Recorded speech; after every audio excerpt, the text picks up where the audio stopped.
Friends, welcome to DK's Kitchen.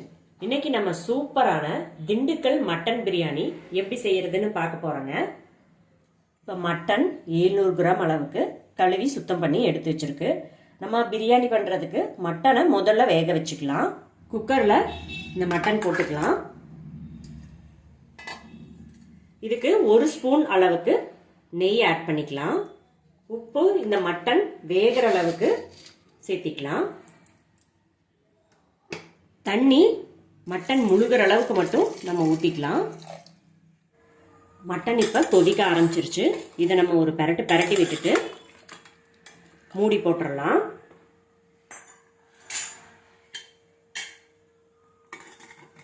நம்ம மூடி போட்டதுக்கு அப்புறமா அடுப்பை ஃபுல்லாக சிம் பண்ணிடுங்க.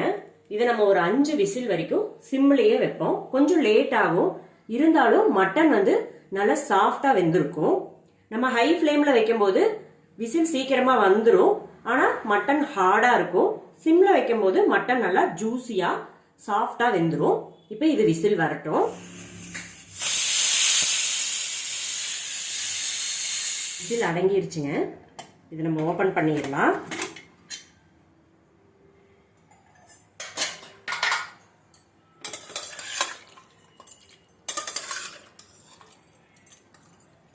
மட்டன் வெந்துருச்சு. இதை நம்ம ஒரு ஓரமா எடுத்து வச்சுக்கலாம். இப்போ பிரியாணி செய்யறது எப்படின்னு பார்க்கலாங்க. பிரியாணி செய்யறதுக்காக நம்ம 2 டைப்ல மசாலா ரெடி பண்ணணும். இதுக்காக நான் சின்ன வெங்காயம் 3 கைப்பிடி அளவுக்கு எடுத்து வச்சிருக்கேன். 100 கிராம் பூண்டு உரிச்சு வச்சிருக்கேன். இஞ்சி 50 கிராம் அளவுக்கு உரிச்சு வச்சிருக்கேன். 5 பச்சை மிளகாய் எடுத்திருக்கேன். இதை நம்ம மிக்சி ஜாரில் போட்டு நல்லா அரைச்சு எடுத்துக்கலாம்.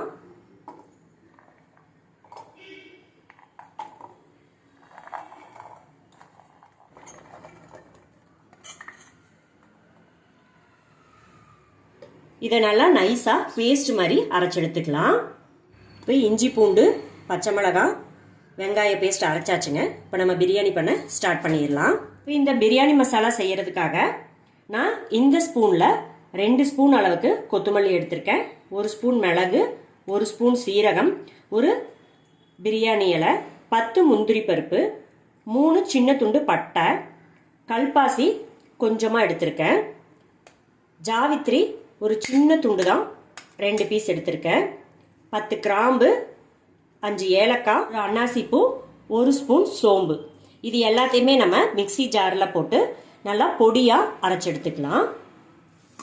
இதை நம்ம வறுத்து அரைக்க வேண்டியதில்லை, அப்படியே நம்ம அரைச்சு எடுத்துக்கலாம். இந்த மசாலாவை நல்லா அரைச்சிட்டோம் பாருங்க. சூப்பர் ஃப்ளேவரோட மசாலா ரெடி ஆயிடுச்சு. இப்போ குக்கர் நல்லா சூடாயிடுச்சுங்க. இதில் நம்ம கடலெண்ணெய் ஒரு 3 கரண்டி அளவுக்கு ஊற்றிக்கலாம். நெய் 1 ஸ்பூன் ஊற்றிக்கலாம். இப்போ எண்ணெய் நல்லா காஞ்சிருச்சு. நான் 3 மீடியம் சைஸ் பெரிய வெங்காயம் எடுத்து பொடி பொடியாக ஸ்லைஸாக கட் பண்ணி வச்சுருக்கேன். அதை இது கூட ஆட் பண்ணிக்கலாம். வெங்காயம் நல்லா வதங்கட்டும். வெங்காயம் நல்லா பொன்னிறமாக வதங்கிருச்சு. இப்போ நம்ம இஞ்சி பூண்டு சின்ன வெங்காயம் பச்சை மிளகா அரைச்சி வச்சிருக்கிறத இதில் நம்ம ஆட் பண்ணிக்கலாம்.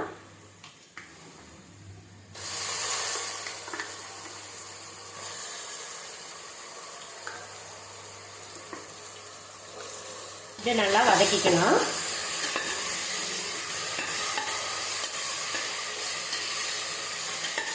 இந்த ஸ்டேஜில் அடுப்பை நம்ம சிம்மில் வச்சுக்கலாம், இல்லைன்னா அடி பிடிச்சிரும்.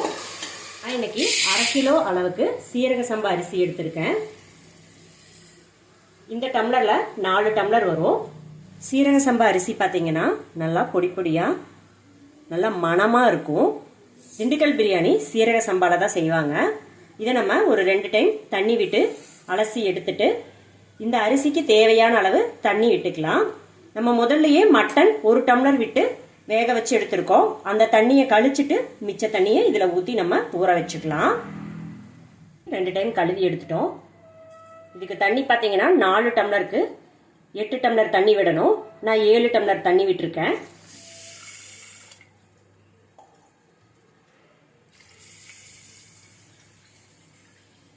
இந்த அரிசி ஒரு 20 நிமிஷம் போல ஊறட்டும்.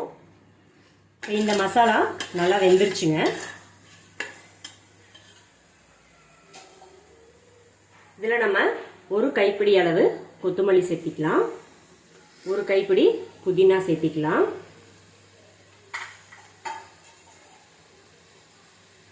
எலுமிச்சம்பழ சாறு அரை எலுமிச்சம்பழத்தை எடுத்து சாறு பிழிஞ்சு வச்சிருக்கேன், அதையும் இது கூட சேர்த்திக்கலாம். சின்ன சைஸ்ல 2 தக்காளி எடுத்து வச்சிருக்கு, அதை கட் பண்ணி இது கூட ஆட் பண்ணிக்கலாம். இப்போ இது எல்லாமே நல்லா கலந்து விட்டுக்கலாம். தக்காளி வேகறதுக்காக உப்பு நம்ம சேர்த்திக்கலாம். மட்டன் வேகும் போது நம்ம உப்பு சேர்த்திருக்கோம், அதுக்கு தகுந்த மாதிரி இப்போ இதுக்குள்ள உப்பு போட்டுக்கலாம். இப்போ இது எல்லாமே நல்லா நம்ம பரட்டி விட்டுருவோம். தக்காளி நல்லா எண்ணெயில் வதங்கட்டும். தக்காளி நல்லா வெந்துருச்சுங்க. இந்த டைமில் நம்ம அரைச்சி வச்சிருக்க மசாலாவை ஆட் பண்ணிடலாம்.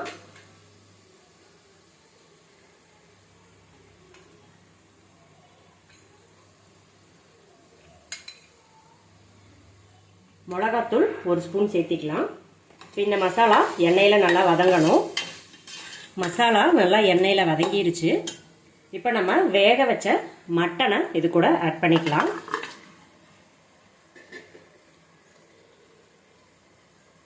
தயிர் 1 கப் அளவுக்கு நம்ம ஆட் பண்ணிக்கலாம்.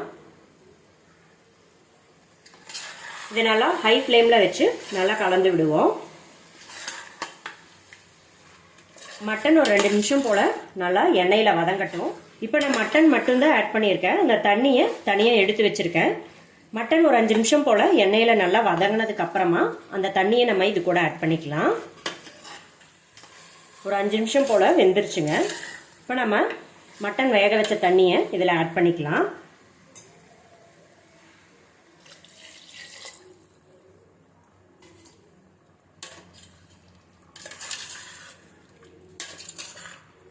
இது நல்லா கொதிச்சு வேகட்டும்.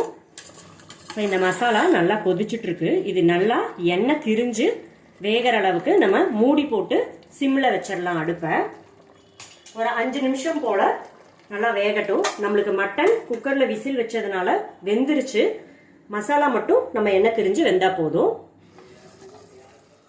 இப்போ மட்டன் எண்ணெய் திரிஞ்சு சூப்பராக வெந்துட்டு இருக்கு. இந்த ஸ்டேஜில் நம்ம தண்ணி விட்டுக்கலாம்.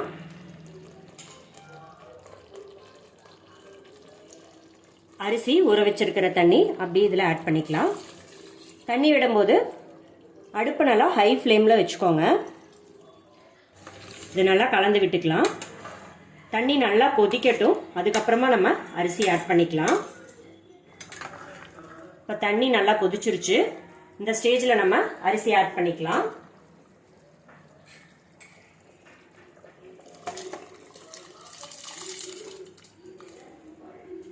அடுப்பு நல்லா ஹை ஃப்ளேம்லேயே இருக்கட்டும். அரிசி போட்டதுக்கப்புறம் தண்ணி நல்லா கொதிச்சதுக்கு அப்புறமா நம்ம சிம் பண்ணிக்கலாம். அப்போதான் அரிசி நல்லா வெந்து வரும். இப்போ நல்லா கொதிச்சுட்ருக்கு. இது நம்ம ஒரு கிளறி அடுப்பை சிம்மில் வச்சு மூடி போட்டுருவோம். குக்கரை ஃபுல்லாக மூட வேண்டியதில்லை, நம்ம 1-2 மூடுனா போதும். ஏன்னா நம்மளை இதை விசில் விட்டு நம்ம வேக வைக்க போகிறது கிடையாது. ஒரு 2 நிமிஷத்துக்கு ஒருக்கா எடுத்து நல்லா கலந்து விட்டுக்கலாம்.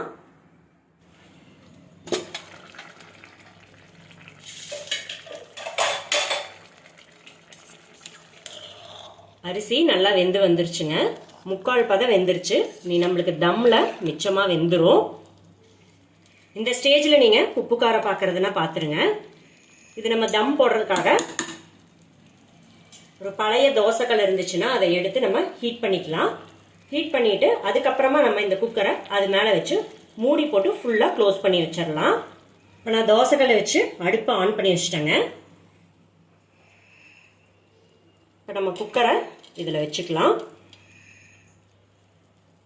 இதில் நம்ம கொஞ்சமாக புதினா தலையும் கொத்தமல்லி தலையும் தூவிக்கலாம். 1 ஸ்பூன் அளவுக்கு நெய் விட்டுக்கலாம். இதை ஒரு பரட்டிட்டு நம்ம குக்கர் மூடி போட்டுடலாங்க.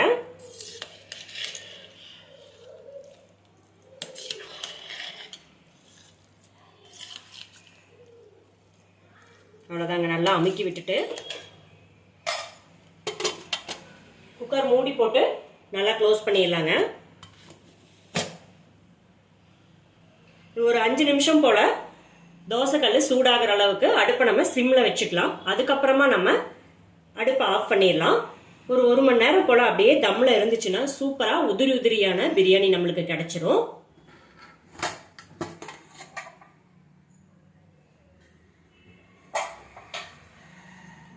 சூப்பரா தம் ஆயிடுச்சுங்க. பிரியாணி நம்ம ஓபன் பண்ணிட்டு ஒரு ஓரமா பிரிச்சு விடணும். சென்டர்ல நீங்க கரண்டி போட்டீங்கன்னா அரிசி உடைஞ்சிரும்.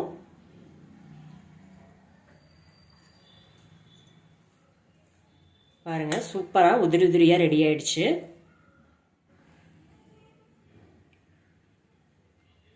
கறி பாருங்க எவ்வளோ சாஃப்டா வெந்திருக்குன்ட்டு. சூப்பரான திண்டுக்கல் மட்டன் பிரியாணி ரெடி ஆயிடுச்சுங்க. நீங்களும் உங்க வீட்டில் ட்ரை பண்ணி பாருங்க. மறக்காம எங்க சேனலை லைக் பண்ணுங்க, ஷேர் பண்ணுங்க, சப்ஸ்கிரைப் பண்ணுங்க. தேங்க்யூ.